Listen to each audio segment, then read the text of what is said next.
It is disgustingly hot in Australia this morning, so if you hear a whirring in the background, that is my aircon trying to keep me alive. Hello, hello, and welcome back to my channel. I have been tagged by the lovely Natalia Hernandez for the Author Newbie Tag. I think it's normally meant to be a booktube thing, but Natalia has taken the initiative to change these questions into something authors can answer. So that's what I'm doing now. The first question is, why did you start this channel? Which is a bit of a loaded question in the sense that I started this channel because the world is kind of going to shit. As an author, I rely primarily on social media. I was really prevalent on TikTok for a while, and then that algorithm started to hate me because I'm queer. And I was really suppressed, which then made me move to Instagram. And of course, Twitter was a huge platform for authors before it was taken over, and it became a right wing haven. I guess the unknown fate of TikTok sort of prompted me to reconsider my stance on TikTok. TikTok really launched my career. It became a really significant place for me to be. The reach that I could get was just inimitable. So as the fate of TikTok sort of remains a bit unclear, I realized I did need another source, another place to speak. Because again, Instagram really doesn't enjoy these kind of chatty videos that much.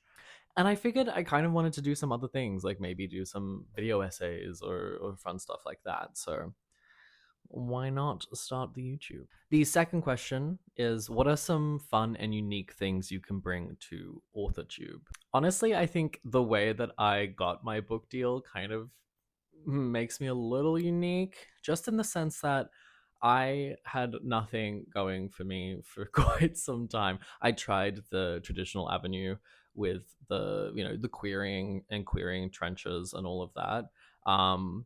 That's not how I got my agent. I want you to know that I recorded a really eloquent answer to this, and then a plane went overhead. So, moment of sadness. What was I saying? I went from small press to a big five publisher. So, small press published my first three novels, and now Tor.com is publishing Volatile Memory in July. So, I think going from small press to big five is a bit of a unique situation. Though, again, TikTok has allowed many authors to progress in that way. It's definitely something I'd like to talk about, like the difference between those two avenues. I also think my winning personality. I don't know if I can include that clip. Anyway, question 3 is, what are you most excited for with this new channel? I'm excited for potentially a new audience to come and find me. I'm also excited for the challenge. This is obviously different to short form videos. I think being able to speak eloquently for multiple sentences without needing several takes to just get a paragraph out, that's a skill that I'm looking to learn. The challenge, I would say. Question 4 is, when did you start writing? I have been writing as long as I can remember. I was convinced that I was going to be an author. To be fair, I also wanted to be a vet and various other things, but author has been the consistent thread throughout my childhood and adult life. The novel that I first wrote was about cats stealing the sun.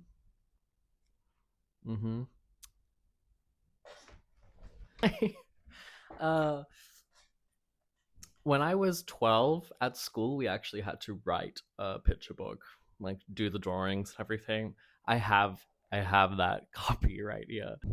It was called Charon or Charon. It's obviously after the ferryman in Greek myth. I have always been this person. I did all the illustrations as well. This was a story about a woman who was buried without the money required to pay her passage across the river. She stays on the shores of the river Acheron for 100 years, and they fall in love. I did a little romance. And I had Nyx and Erebus, who are Charon's parents, allow him to take 100 years off his job effectively to spend time with Rhea. And at the end of those 100 years, Charon would have to ferry Rhea across. And he promised her he would never forget her, except that I had. This is so sad. I can't believe I did this. I had Charon row across the rivers. I'll read it. I'm going to read the last little bit. By night, Charon rode across the rivers Styx, Hate, Coctius, Lamentation, Phlegethon, Fire, and Acheron, Sorrow. Charon arrived then at the last remaining river, Lethe, Forgetfulness. He bent over the riverbank, tears streaming down his face as he cupped the water to his lips. I will not forget. The words echoed in his ears, and as he swallowed, all words from her washed away. I am sorry. The words just managed as he forgot her and the 100 years of their love and waiting on the shore of the river Acheron. This is the last page. So,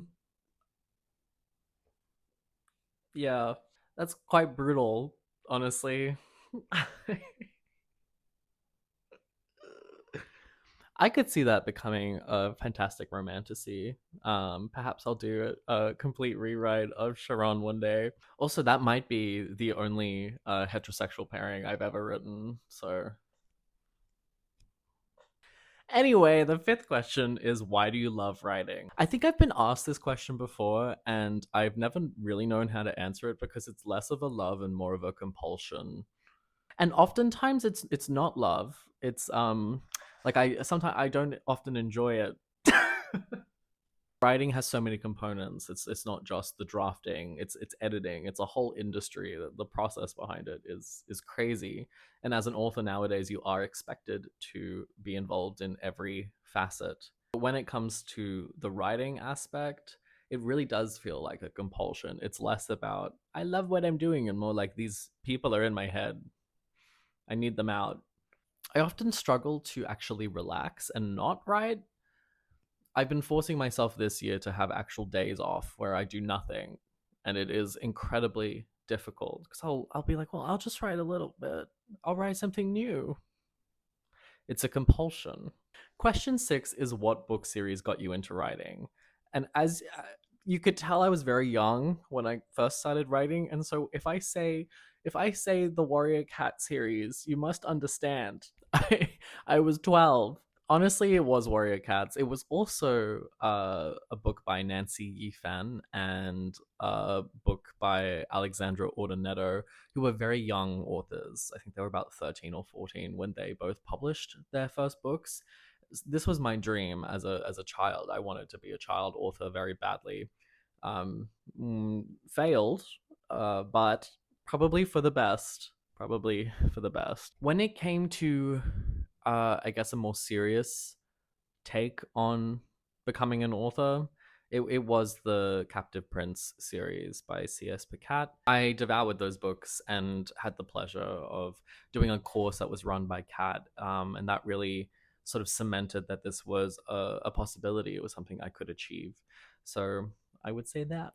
What questions would you ask your favorite authors? This is funny because I have asked my favorite authors several questions. I asked Kat in 2023, I think, about when would be the best time to quit my job, and Kat basically told me to quit right then and there. I have a lot of questions for Tamsin Muir. Mostly how, um, and also why. I'm very interested in how Tamsin created the Locked Tomb series. I would love to put Tamsin in a room and ask a bunch of questions about how she even began to plot that novel, the series. How I'm thinking about it right now because I have a convoluted book in the works, in the planning stage, and I have no idea how to plot the way that she did that detail. So that's the main question I'd like to ask. Question 8 is what do you think the hardest challenge will be starting your AuthorTube channel? Consistency. Actually finding the time to sit down and film these videos and then edit them. That's the hardest challenge, I would say. I think it probably will be a bit demoralizing for a bit as I get a handful of you watching, convincing you to actually watch all the way through. Um, Mostly it will be finding time in between every other thing I've decided to do for my career. Where do you write? Mostly here. Um, I was going to the library or local cafes, but I got a walking pad. Huge fan of the walking pad. And so I crank up my little standing desk and I get on the walking pad and I walk and write. It's been great for my mental health. What kind of books do I like to write? It is always going to be speculative fiction to some extent. Hard fantasy and sci fi are kind of where it's at currently. I do want to write horror, speculative fiction horror, eldritch horror. 11 is what does my book collection look like? And it's so upsetting because I had a giant bookcase right here and then I went insane a few weeks ago and I was like, I need to get it out of here because I, again, have been kind of living and working in this one room and I needed that corner to be free and blank. So I have kind of merged my books with my father's books. We have this massive shelf here, which is really lovely. It keeps going. It keeps going. Um, and there's the warrior cats. I still have them. But yes, I kind of had to switch to ebooks for obvious reason. Thank you for listening to me rant. I am going to tag Issa Agajanian, whose contemporary romantasy novel comes out today in Australia, tomorrow in the US. Congratulations, Issa. Thank you for watching, and I will see you next time.